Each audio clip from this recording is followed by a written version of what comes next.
మా ఊర్లో మూడోసారి బొడ్రాయి పండుగ జరిపిస్తున్నారు. బొడ్రాయి దగ్గరనే మా ఇల్లు ఉంటదనమాట. 3 రోజులు సందడి సందడిగా లొల్లి లొల్లి ఎంత మంచిగా జరిగిపోయిందంటే కన్నుల పండుగ అని చెప్పుకోవచ్చు. బొడ్రాయి దేవుడంటే ఊరు మొత్తానికి ఒక్కటే దేవుడుంటాడు. వేరే దేవుళ్ళైతే కులాలను బట్టి ఏర్పాటు చేసుకుంటారు. ఇతను పాత సర్పంచి నాకు అన్న అయితాడు. ఇక్కడ ఏం జరిగిందంటే ఫస్ట్‌లో అన్ని ఊర్లల్లో బొడ్రాయి పండుగ జరుగుతుంది. మా ఊర్లో కూడా బొడ్రాయి దేవుడు కిందికున్నాడు. అది పైకి లేపాలి, బొడ్రాయి పండుగ చేయాలని పెద్దగా ఎవ్వరు ఆలోచన చేయలేదు. అప్పుడే సర్పంచ్ ఎలక్షన్‌లొచ్చినాయి. మా అన్న ఏం చేసిండంటే నేను సర్పంచ్ గెలిస్తే బొడ్రాయి పండుగ జరిపిస్తా అని ఒప్పుకున్నాడు, మొక్కుకున్నాడు. ఆ దేవుని దయ వల్ల సర్పంచ్ అయ్యిండు. ఇప్పుడు మాత్రం సర్పంచ్ లేడు గానీ అన్నీ ఆయననే దగ్గరుండి సొంతం డబ్బులు పెట్టి ఖర్చు పెట్టుకొని చేయిస్తున్నాడు. ఊర్లో కొంతమంది అన్నదానం రోజు వాళ్ళకి తోచినంత వరకు వాళ్ళు సాయం చేసిర్రు గానీ ఆయన పెద్దగా డిమాండ్ ఏం చేయలేదు. ఫస్ట్ పండుగ అయితే అందరు ముందుకొచ్చి అందరూ తలా ఇన్ని సాయం చేసి మంచిగా జరిపిచ్చిర్రు. సెకండ్ సారి కూడా జరిపిచ్చిర్రు. థర్డ్ టైం అయితే ఎవ్వరు రాలేదు. ఇక అన్న ఒప్పుకుండు లాస్ట్ పండుగ మూడోసారి మంచిగా చేయాలని ఆయననే అన్ని చేస్తుండనమాట. ఫస్ట్ పండుగ అయితే మేము గణపతి పూజ స్టార్ట్ అయిన నుంచి లాస్ట్ వరకు హోమం మీద పొద్దున సాయంత్రం మంచిగా కూర్చొని మంచిగా జరిపించినాము. మా చేతుల మీదంగానే విగ్రహం ప్రతిష్ఠ చేసిరనమాట. ఈసారి కూడా ఇక మా అన్న నుండి ఒకటే పిలుస్తున్నాడు, బావ కుసుందరారా, అక్క కుసుందరారా అని. ఇక మా ఆయన పని ఉంటుందని ఆయన రాలేదు. ఎవరు ముందుకు వచ్చినా రాకపోయినా కానీ ఆ దేవుని దయ వల్ల పండుగ మాత్రం మంచిగా జరిగిపోయింది, ఎలాంటి ఇబ్బందులు లేకుండా.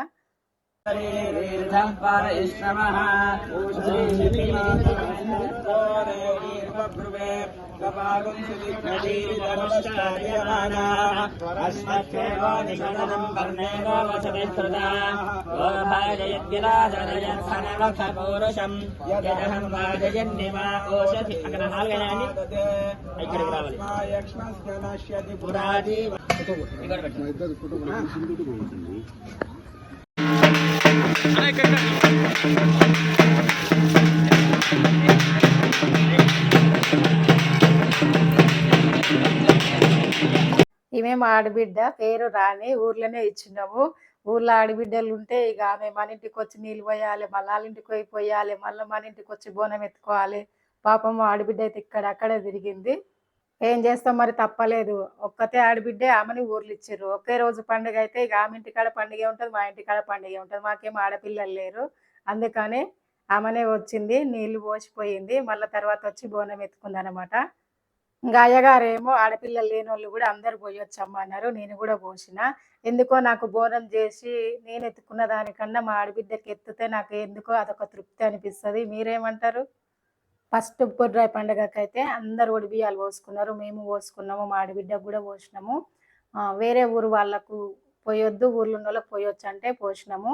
కొంతమంది వేరే ఊరు వాళ్ళు కూడా పోసుకున్నారు కానీ ఇక్కడనే వండుకొని తినిపోయారు కానీ ఒడిబియ్యం తీసుకొని పోలేదు. బొడ్రాయి పండుగకి అట్లనే చేస్తారంట, మా ఊర్లో కూడా అట్లనే చేసిర్రు.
భోజనాలు అయిపోయిన తర్వాత నాన్ వెజ్ వండుకోవచ్చు అని మేము మేకపిల్లని తెచ్చినాము. ఇదైతే నన్ను కోసుకొని తింటారు అన్నట్టుగా చూస్తుంది. తప్పదు, మరి ఏం చేస్తాం. వీళ్ళైతే డిమాండ్ చేసి మరి అడుగుతున్నారు. 200 ఇస్తేనే తీసుకొని పోయిర్రు. వేరే వాళ్ళు ఎంత ఇస్తే అంత తీసుకోరు కానీ మా ఆయననేమో కట్టెల పొయ్యి మీదనే వండు, మటన్ టేస్ట్ బాగుంటుంది అన్నాడు. కట్టెల పొయ్యి మీద వండితే కొంచెం కష్టమే కానీ కమ్మగా ఉంటుంది. ఒక యాటని కోస్తే దానికి వచ్చినవి అన్నీ నేనే వండుతా. బగారన్నము బోటి వండిన. నేను ఇప్పటి వరకు అయితే ఒక 50 మందికి సరిపోయేంత వంట చేస్తున్నాను.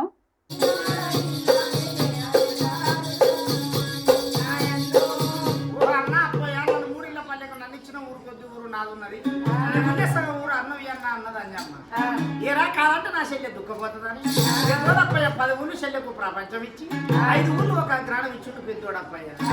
సాలు నా శల్య సౌభాగ్యమే.